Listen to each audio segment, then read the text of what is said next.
Hello বন্ধুরা, অ্যাভারটাইজ education চ্যানেলে সবাইকে ওয়েলকাম।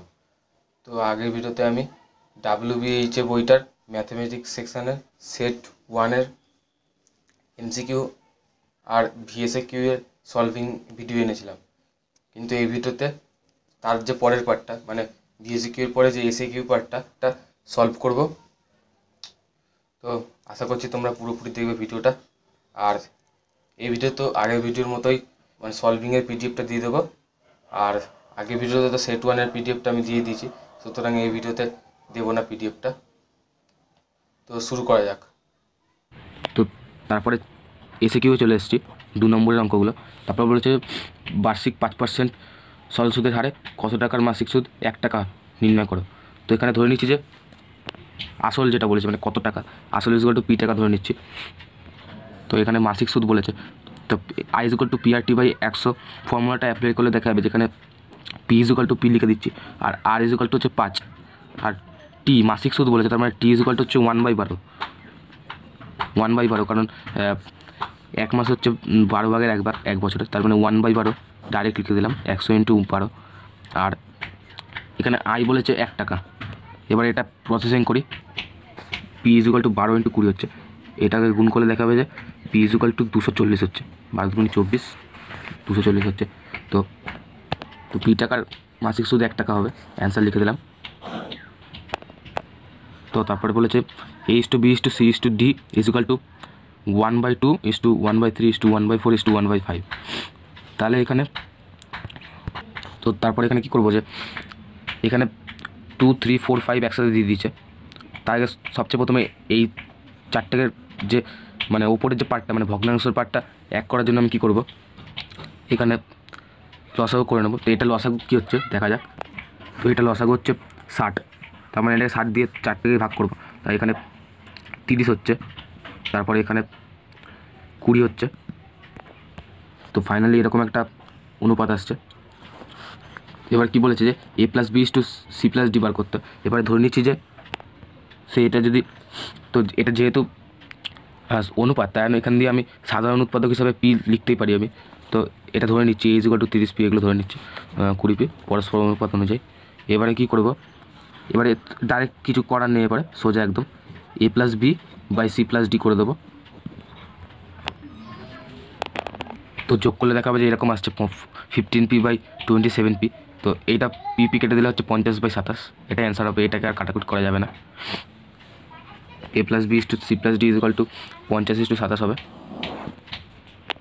তো তারপরে 3 অঙ্কটা হচ্ছে 1/6 x = 2 - √3, তাহলে x = কত। তো এটা একদমই সোজা, এই অঙ্কটা পুরোই সোজা। এখানে 1/x = 2 - √3 হলে x হচ্ছে 1/2 - √3, কারণ 1/x-কে উল্টো করলেই মানে অনন্য তো এক্স হয়, তাই 1/2 - √3 হয়ে যাবে, এটা উল্টে যাবে। তো এবার কি করছি আমি দেখে নাও, এইটার যে অনুবন্ধীকরণী সেটা আমাকে ভাবতে হবে। তো অনুবন্ধীকরণী কি, এখানে অনুবন্ধীকরণী হচ্ছে 2 + √3, কারণ 2 + √3-কে এর সাথে গুণ করলেও মিলে যাবে বা যোগ করলেও মিলে যাবে। তো এখানে ওপর নিচে দুদিকেই গুণ করে দিচ্ছি 2 + √3 দিয়ে। তো অনুবন্ধীকরণের একটা স্পেশাল ব্যাপার হচ্ছে এটা যে অনুবন্ধীকরণীকে ওই করণী দিয়ে গুণ করে দিলে সেই করণী দুটো গুণ হয়ে একটা মূলত সংখ্যা তৈরি হয়ে যায়। তো এখানে কি হচ্ছে A - B × A+B এর ফর্মুলা দিয়ে 2² - √3² A² - B² ফর্মুলা। তো এরপরে আমি 4 - 3 হয়েছে, তার মানে এটা 2 + √3 হচ্ছে, নিচে 1 পড়ে থাকছে। তো ওভারঅল অ্যান্সার দাঁড়াচ্ছে x = 2 + √3। x² - x হচ্ছে k 2x - 1। এই সমীকরণটা বলেছে বীজদ্বয়ের সমষ্টি 0, তার মানে আচ্ছা প্রথমে আমি এই টার্মটাকে এইদিকে আনছি। তো এটা কি করছি, ব্র্যাকেট থেকে তুলে আনছি আর এটাকে গুণ করে নিচ্ছি, এটার সাথে গুণ করে নেওয়ার পর এরকম ইন্টারফেস দাঁড়াচ্ছে। তারপরে x² - এই দুটো কমন নিয়ে নিচ্ছি, x কমন নিয়ে নিচ্ছি, এরকম হচ্ছে 1 + 2k আর মাইনাস হচ্ছে বাইরে। তো এইটা হচ্ছে মেন সমীকরণটা আসলো। তো এবারে আমরা জানি যে বীজদ্বয়ের সমষ্টি হচ্ছে -b/a, -b/a = বলতে 0। এখানে -b কোনটা, -b হচ্ছে -1 + 2k, তার মানে মাইনাস মাইনাস কেটে গেলে 1 + 2k পড়ে থাকছে বি এর জায়গায়, এটা হচ্ছে বি। আর যেটা এতে কোনো কিন্তু মানে নেই, তার মানে এখানে 1ই ধরতে হবে, তার মানে এখানে 1 হচ্ছে = 0 হচ্ছে, তার মানে কি বুঝতে হবে যে 1 + 2k = 0। তো ওভারঅল অ্যান্সারটা দাঁড়াচ্ছে যে k is equal to minus half. এটা সরি, এটা 4-এর হবে, আমি 5 লিখে ফেলেছিলাম। তো তারপর হচ্ছে 5-এর অঙ্কটা দেখা যাক। তারপর অঙ্কটা বলছে দুটি বৃত্তের ব্যাসার্ধের দৈর্ঘ্য যথাক্রমে 3 সেমি ও 8 সেমি, আর বৃত্ত দুটির কেন্দ্রদ্বয়ের দূরত্ব 13 সেমি, আর এর একটি সরল সাধারণ স্পর্শকের দৈর্ঘ্য। তো এখানে ধরে নিচ্ছি যে এটা হচ্ছে 8 সেমি, আর এইটা হচ্ছে ছোটো বৃত্তটা হচ্ছে 3 সেমি, আর এদের মধ্যে দূরত্বটা হচ্ছে 13 সেমি। তো এখানে বলছে একটা সরল সাধারণ স্পর্শক। তো সরল সাধারণ স্পর্শক কী হয় যে এরকম একটা আসে, ছবিটা ভালোভাবে হয়নি যদিও, একটা আঁকলাম বোঝানোর জন্য। তো এইটাকে আমি ডাইরেক্ট করবো, যেহেতু 2 নম্বরের কোশ্চেন, বেসিক লিখলে হবে না। তো এটা আসলে অনেক বড় হয় এটা, কিন্তু আমি বুঝিয়ে দিচ্ছি এখানে শর্টে যে এইখানের যে টার্মটা হয়, মানে এই টার্মটা, এটা যেহেতু এটা 90 ডিগ্রি হচ্ছে, আর এটাও 90 ডিগ্রি, মানে এটা যদি 90 ডিগ্রি হয় এটাও 90 ডিগ্রি হচ্ছে। আর এই বাহুটা আমি এই বাহুর সমান্তরাল লিখে নিচ্ছি, মানে এটার যে দূরত্বটা এই দুটোর মধ্যে, এই দূরত্বের সমান্তরাল হচ্ছে এইটা। আর এই দিক দিয়ে যদি এটা 90 ডিগ্রি হয়, এটা 90 ডিগ্রি, তাহলে এই দুটো তো মানে সমান্তরাল হবে। তার মানে কি হচ্ছে, এই যে টার্মটা এসে যাচ্ছে এটা সামান্তরিক হয়ে যাচ্ছে একটা। তো সামান্তরিকের ধর্ম কি, যে বিপরীত বাহুগুলো পরস্পর সমান হয়। তার মানে কি হচ্ছে, এটা যদি 13 হয় এটাও 13 হবে, তো এইটা 13 হয়ে যাচ্ছে। আর এই যে টার্মটা, এটা যেহেতু এই যে 8 থেকে 3 মাইনাস করতে হচ্ছে, যেহেতু এই বাহু দুটো সমান, এটাও একটা সামান্তরিক। তো সেই ক্ষেত্রে কী হচ্ছে যে এখানে 8 - 3 মানে হচ্ছে 5 হয়ে যাচ্ছে এই টার্মটা, 8 থেকে 3 বাদ দিলে। আর তাহলে এখান দিয়ে বেরিয়ে যাবে এবারে, এটা যেহেতু একটা সমকোণী ত্রিভুজ। এবারে আমি এখানে ডাইরেক্ট লিখছি, যেহেতু এটা আমি পেয়ে গেছি যে দূরত্ব, আর এটা কিন্তু এই সমীকরণ ত্রিভুজে দেখা যাচ্ছে যে এখানে 13 সেমি হচ্ছে, মানে এটা হচ্ছে অতিভুজ। তাহলে অতিভুজ আগে বসে 13 স্কোয়ার মাইনাস এখানে 8 যেটা, আর এখানে একটা বাহু হচ্ছে 3, আর এই দুটো সমান যদি হয়, এইটা আর এই বাহুটা সমান, তাহলে 3 3 এখানে 8 8 - 3 মানে 8 - 3 হোল স্কোয়ার লিখছি, এক লাইন লিখে দিচ্ছি। তারপরে এখানে 13 স্কোয়ার মাইনাস 5 স্কোয়ার হচ্ছে 13 মানে হচ্ছে 169 মাইনাস 25 144 হচ্ছে রুট, ওভার করলে ওটা 12 হচ্ছে, 12 সেমি হচ্ছে। এটা হচ্ছে অ্যান্সার। তো এই অঙ্কটা যদি পরীক্ষায় আসে তাহলে এরকম করলেই হবে, এটা মানে দেখার দরকার নেই, শুধু ছবিটাকে দিলেই হবে এই জিনিসটা যে এটা এরকম হবে, কিন্তু এটা এক্সপ্লেন করা দরকার নেই যে এটা যেহেতু এটা সমান্তরাল, এরকম অত কিছু করলে অনেক বড় হয়ে যাবে, একটা 5 নম্বরের অঙ্কের সমান হয়ে যাবে এটা। তো এখানে বলেছে যে এবিসিডি বৃত্তস্থ চতুর্ভুজের, এবিসিডি একটা বৃত্তস্থ চতুর্ভুজ, বলেছে এবি ইজ ইকুয়াল টু এডি। তো এটা হচ্ছে এবি সিডি। তো এই যে এই দুটো বাহু সমান এডি,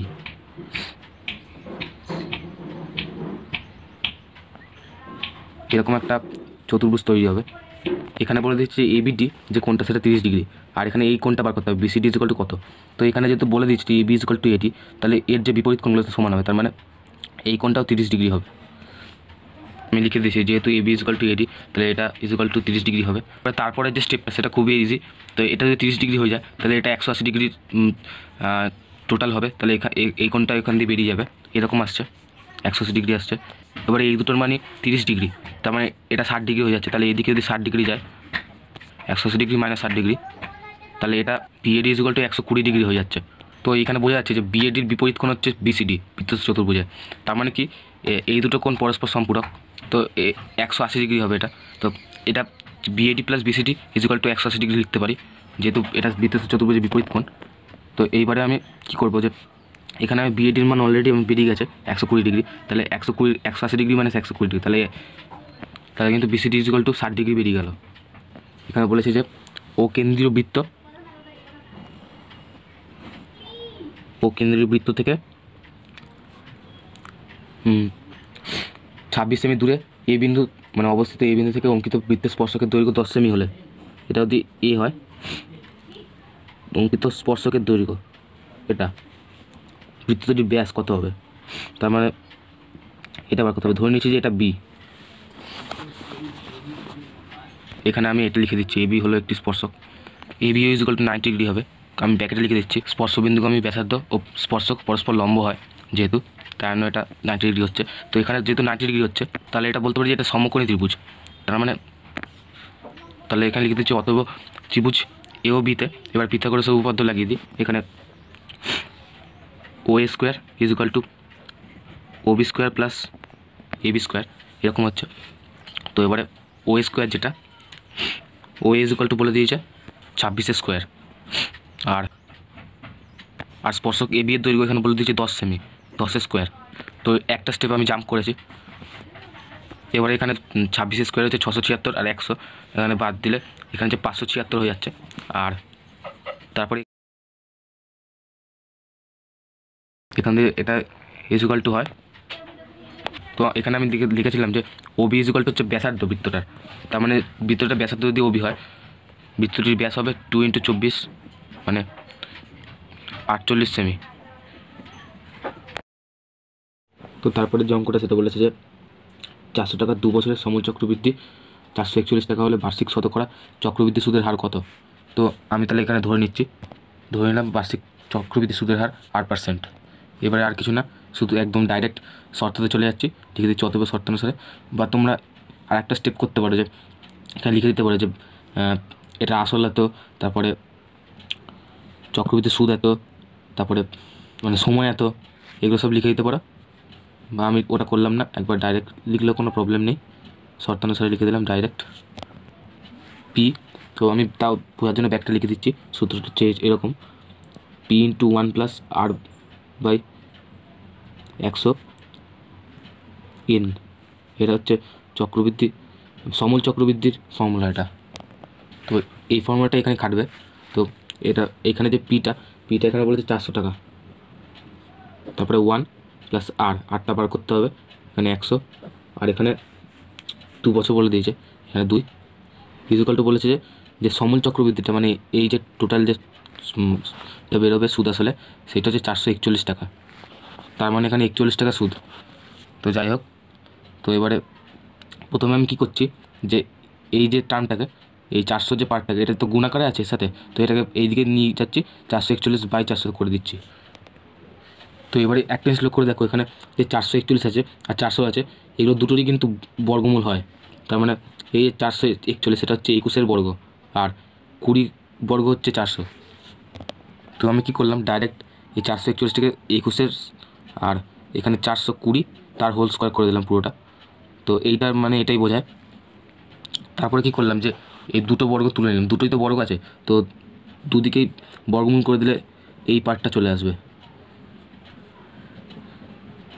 এইটার মানে এইটা হবে।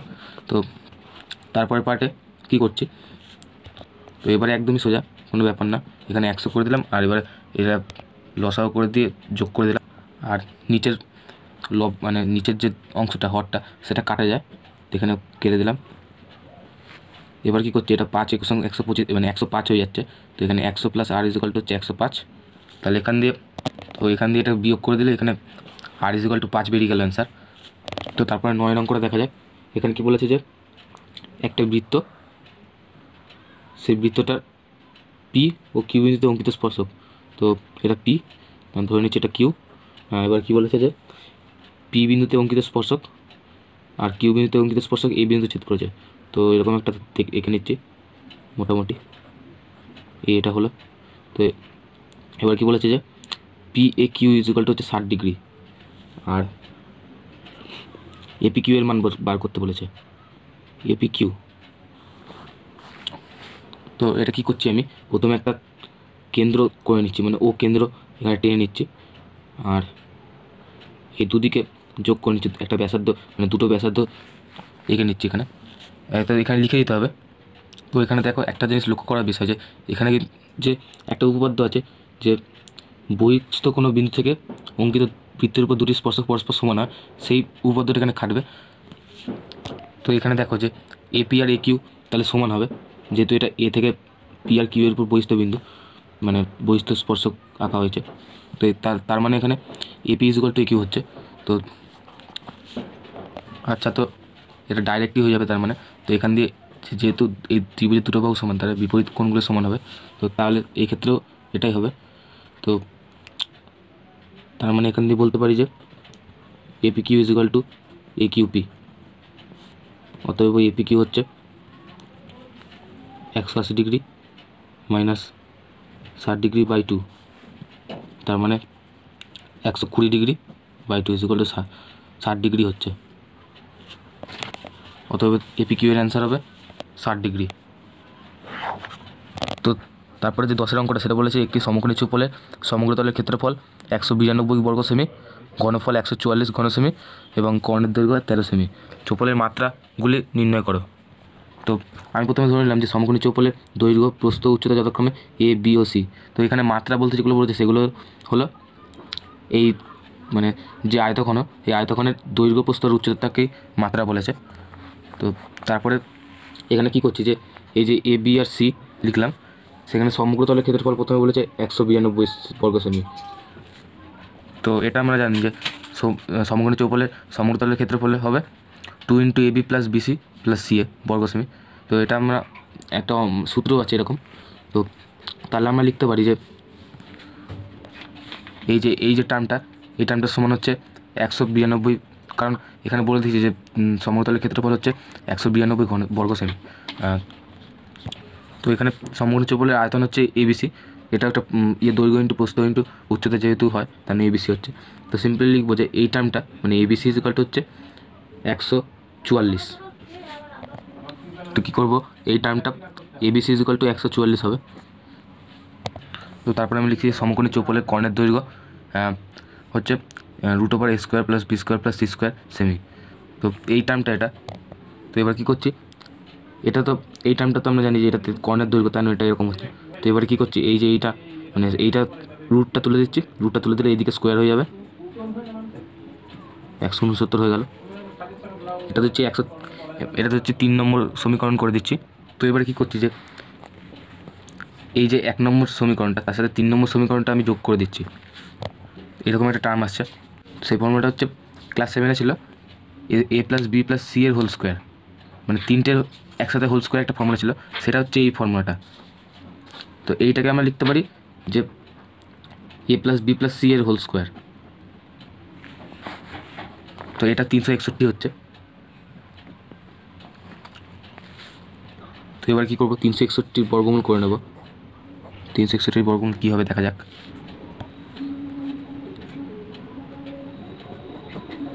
এখানে 2 হবে।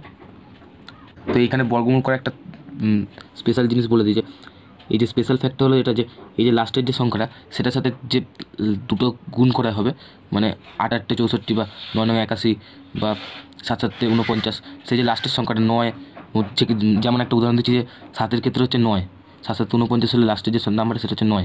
তো সেই 9 নাম্বারের সাথে এটা ম্যাচ খাচ্ছে কিনা সেটা দেখতে হবে। তো এখানে ম্যাচ খাচ্ছে না, কিন্তু এখানে 9 × 9 = 81 যদি করা হয় তাহলে 9 নংয়ের সাথে 1-এর ম্যাচ খাচ্ছে, তার মানে এখানে 9 হবে। একবার ভেরিফাই করে দেখে নিচ্ছি ব্যাপারটা ঠিক নাকি। 9 × 9 = 81, 8 9 × 2 = 18 আর 8 × 26, তো একই আসছে এটা। তো এইটা হচ্ছে 19, তার মানে A + B + C এর যে হোল স্কোয়ার সেটাকে আমি ডাইরেক্ট লিখে দিলাম, হোল স্কোয়ারটা উঠিয়ে B + C, আর যে 361 ছিল সেটার বর্গমূল করে লিখে দিলাম 19। এটা একটা নতুন একটা সমীকরণ আসলো, 4 নম্বর সমীকরণ দিলাম এটাকে। তো এবারে একটা জিনিস আমি করছি যে 2 আর 3 নম্বর যে সমীকরণটা সেটা আবার রিরাইট করছি, আর তো এটাকে রিরাইট করে দিলাম। তো এই যে 3টে সূত্র, তো এই যে 3টে সমীকরণ, সেই সমীকরণ দিয়ে আমরা এবারে কাজটা করব। তো দেখো এখানে মজার ব্যাপার হচ্ছে এইটা যে এই যে ABC 3টে পার্ট আছে, এই 3টেকে এমন 3টে সংখ্যা দিয়ে গুণ করতে হবে, মানে এই 144 যেটা, যেহেতু এখানে ABC 3টে সংখ্যায় এটা মানে 3টে যে উৎপাদক, সেই 3টে উৎপাদক দিয়ে 144 তৈরি হয়েছে। সেক্ষেত্রে এখানে একটা চান্স আছে এর ABCর মান পাওয়ার, যে এটাকে 3টে ফ্যাক্টরে ভাঙতে হবে। তো তার জন্য সবচেয়ে উৎপাদকে বিশ্লেষণ করতে হবে। তো উৎপাদকে বিশ্লেষণ করে নিয়ে আগে। তো এখানে উৎপাদকে বিশ্লেষণ করে যেটা পেলাম সেটা হচ্ছে এখানে 4টে 2 আর 3টে 3 পেলাম। তো এই 4টে 2 আর 3টে 3কে এবারে গুণ করে দেখা যাবে যে এখানে 2 × 2 = 4, 4 4 আর 3 × 3 = 9, 4 4 9, একটা এই 3টে একটা টার্ম পেলাম। তারপরে হচ্ছে আরেকটা পাচ্ছি যে 3 × 2 = 6 আর 3 × 2 = 6 আর 2 × 2 = 4, তার মানে 6 6 4 একটা পাচ্ছি। তো এইখানে মেন বুদ্ধির ব্যাপার আছে। এখানে দেখতে হবে যে এই যে উৎপাদকগুলো, সেই উৎপাদকগুলোর সাথে এমন কোনো চান্স আসছে কি না যার মাধ্যমে এই তিনটে সমীকরণই সিদ্ধ হয়। তো এক্ষেত্রে একটা সমীকরণ এক্ষেত্রে খাটছে, সেটা হচ্ছে এই যে 12, 3 4 12 এই পার্টটা, আর এখানে 3 আর 2 × 4, 12 আর 4 16 আর 3 19, এই টার্মটা মিলে যাচ্ছে। কিন্তু এই টার্মটা মিলছে নাকি দেখা যাক। এই টার্মটা মেলার জন্য আমি কী করছি, এখানে 12 স্কোয়ার হচ্ছে 144, মানে 4 স্কোয়ার 16 আর 3 স্কোয়ার 9, তাহলে 16 9 25 আর 144 মিলে আছে। তার মানে এটা, তার মানে এই যে এইটা হচ্ছে মেন উৎপাদকটা হলো। তো আশা করছি তোমাদের বোঝাতে পারলাম এই ব্যাপারটা। তো এইখানে আমি আরও স্পষ্টভাবে বোঝাচ্ছি ব্যাপারটাকে, যে এই যে এবিসি ইজ ইকুয়াল টু 144, এই এবিসি এই তিনটে সংখ্যা দিয়ে এমন কোনো ফ্যাক্টর তৈরি করতে হবে যেই তিনটে ফ্যাক্টর দিয়ে, যেমন এই তিনটে মানে সেই তিনটে ফ্যাক্টর দিয়ে যোগফল যেমনি 19 হবে, সেমনি সেই তিনটের পরস্পরের যে বর্গ, মানে এই যে সমীকরণটা, এইটারও 169 হবে। তো সেক্ষেত্রে এইটাই খাটছে একমাত্র, এই যে এইটা। এখানে দেখা যাচ্ছে যে 12 আর 4 16 আর 3 19 হয়ে যাচ্ছে, আবার 12 স্কোয়ার 144 প্লাস 16 প্লাস 9 25, 144 প্লাস 25 হচ্ছে 169। তো সেই জন্য আমি এই টার্মটা নিচ্ছি। তো তারপরে এই জিনিসটা লিখে দিচ্ছি যে 12 4 ও 3 হলো 144-এর এমন তিনটি উৎপাদক যার যোগফল 19, আর তাদের প্রত্যেকের বর্গের সমষ্টি 169। তো এইটা এবারে মেন উত্তরে আসলাম। লিখে দিলাম যে চৌপলের দৈর্ঘ্য প্রস্থ উচ্চতা হলো যথাক্রমে 12 সেমি, 4 সেমি ও 3 সেমি। তো এইখানে এই যে অ্যান্সারটা, সেটার বদলে এইখানে চৌপলের মাত্রা সেটা লিখলেই বেশি ভালো হয় আমি মনে করি। তাও আমি এটা লিখলাম, এতেও কোনো প্রবলেম নেই। এখানে দৈর্ঘ্যের জায়গায় 12 সেমি লিখলাম, তারপরে প্রস্থ 4 সেমি, যেহেতু দৈর্ঘ্য বড় হয় প্রস্থর থেকে, এরকম লিখলাম, তারপরে উচ্চতা লিখেছি। তো যাই হোক, এই অঙ্কটা আশা করছি তোমরা বুঝতে পেরেছো। এই অঙ্কটার অ্যান্সার আমি মিলাইনি এখনও, তো জানি না কীরকম হবে, পরে মিলিয়ে দেবো। যদি ভুল হয়ে থাকে কমেন্টে অবশ্যই রিপ্লাই দেবে। তারপরে যে অঙ্কটা সেটা বলছে একটি শঙ্কুর শীর্ষকোণ 2α আর উচ্চতা h একক। তো এখানে আমি একটা শঙ্কু এঁকে নিয়েছি, যার শীর্ষকোণ মনে হচ্ছে এই যে এটা হচ্ছে 2α। এবারে প্রশ্ন কী দিয়েছে যে শঙ্কুটির ব্যাসার্ধ তির্যক উচ্চতা বার করতে হবে। তো ধরে নিচ্ছি শঙ্কুটির ব্যাসার্ধ তির্যক উচ্চতা যথাক্রমে আর ও এল একক। তো এবারে আমরা জানি যে তির্যক উচ্চতা সেটা ব্যাসার্ধ স্কোয়ার আর উচ্চতা স্কোয়ারের বর্গমূল হয়। তার মানে আমি লিখে দিচ্ছি এল = √h² + r² একক। তো এটা অ্যাকচুয়ালি ত্রিকোণমিতি দিয়ে হবে, যদিও এটা সিলেবাসের মধ্যে নেই, তাও আমি এটা করে দিচ্ছি অঙ্কটা। তারপরে আমি ধরে নিচ্ছি যে এই এবিসি হলো ত্রিভুজ, আর এডি হলো ওটার উচ্চতা, মানে এটা এ বি সি তিনটে বিন্দু এখানে আঁকলাম, আর এখানে এডি ধরে নিলাম উচ্চতা।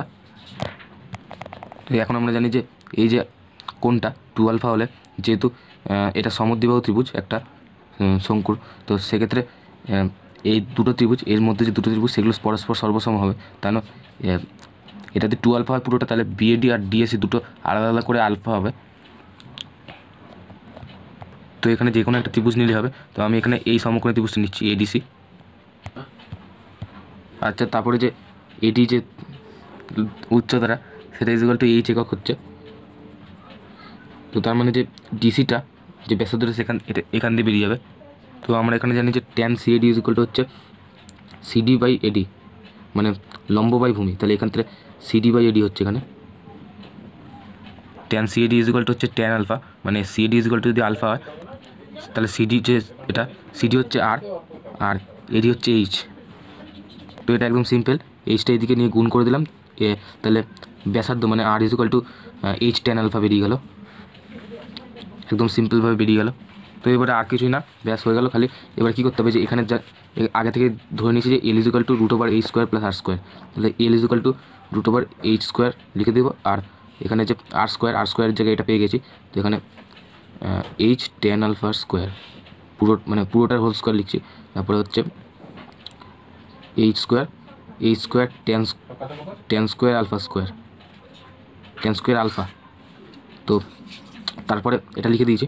তো এবার কী করবো, এই স্কোয়ার কমন নিলাম, 1 plus ten square alpha common হয়ে গেল। একটা ফর্মুলা আছে ক্লাস 10-এ যে 1 প্লাস টেন স্কোয়ার আলফা হচ্ছে 6 স্কোয়ার আলফা। তার মানে এখানে এই স্কোয়ার 6 স্কোয়ার আলফা হচ্ছে এটার ইয়েটা, মানে তারপরে হচ্ছে এই যে এটার যে স্কোয়ারটা সেটা উঠিয়ে দিলে হচ্ছে 8 সেক আলফা। তাহলে এইটা হচ্ছে অ্যান্সার। তো এখানে দুটোই পেয়ে গেলাম, একটা হচ্ছে R is equal to H tan alpha আর L is equal to H sec alpha. অতএব তারপরে অ্যান্সার লিখে দিচ্ছি, আমি সিম্পলি অ্যান্সারটা লিখে দিলাম। তারপরে যে 12 অঙ্কটা সেটা বলেছে একটি নিয়ত অর্ধগোলকের আয়তন ও সমগ্র তলের ক্ষেত্রফলের সাংখ্যমান সমান ব্যাসার্ধ কত। তো এখানে ধরে নিচ্ছি ব্যাসার্ধ। তো এবারে এই অঙ্কটা একদমই সোজা। এখানে শুধু কী করতে হবে যে এখান দিয়ে যে ব্যাসার্ধের যে ফর্মুলা, ব্যাসার্ধ থেকে যে আয়তনের ফর্মুলাটা হয় যে 2/3 পাই আর কিউ, সেটা ইজুকাল টু করে দিতে হবে সমগ্র তলের ক্ষেত্রফলের যে ইয়েটা সেটা সমীকরণে করে দিতে হবে, এটা ইজুকাল টু এটা। তো আরেকটা জিনিস যেটা মাথায় রাখতে হবে সেটা হচ্ছে সমগ্র তল বলেছে, তার মানে ওপরের যে তলটা মানে এই তলটার সাথে মানে এই যে গোলীয় তলটা আছে তার সাথে যে সমতলটা সেটা প্লাস, মানে এটা পাই আর স্কোয়ার আর এটা হচ্ছে 2 পাই আর স্কোয়ার, তাহলে 3 পাই আর স্কোয়ার, পাই আর স্কোয়ার হচ্ছে। তো এখানে কী করছি, এখানে পাই পাই কেটে যাচ্ছে আর এখানে আর কিউ, এখানে আর স্কোয়ার, এখানে দুটো আর এখানে তিনটা আর বলে এখানে একটা আর থাকছে পড়ে। তো এখানে 2/3 আর পড়ে থাকছে, 2/3 আর ইজ ইকুয়াল টু হচ্ছে 3। তাহলে এখান থেকে ডাইরেক্ট লিখে দিচ্ছি আর ইজ ইকুয়াল টু 9/2। তো এবার লিখে দিচ্ছি অর্ধগোলকটি ব্যাসার্ধ দৈর্ঘ্য, এইটা হচ্ছে অ্যান্সার 9/2 হবে। তো আজকে এই ভিডিও এতটাই, আবার পরের ভিডিওতে দেখা হবে। আর ভিডিওটা ভালো লাগলে অবশ্যই লাইক করো আর সবাইকে শেয়ার অবশ্যই করে দাও। আর এরকম ধরনের এডুকেশনাল টাইপ ভিডিও পাওয়ার জন্য আমার চ্যানেলকে সাবস্ক্রাইব করো।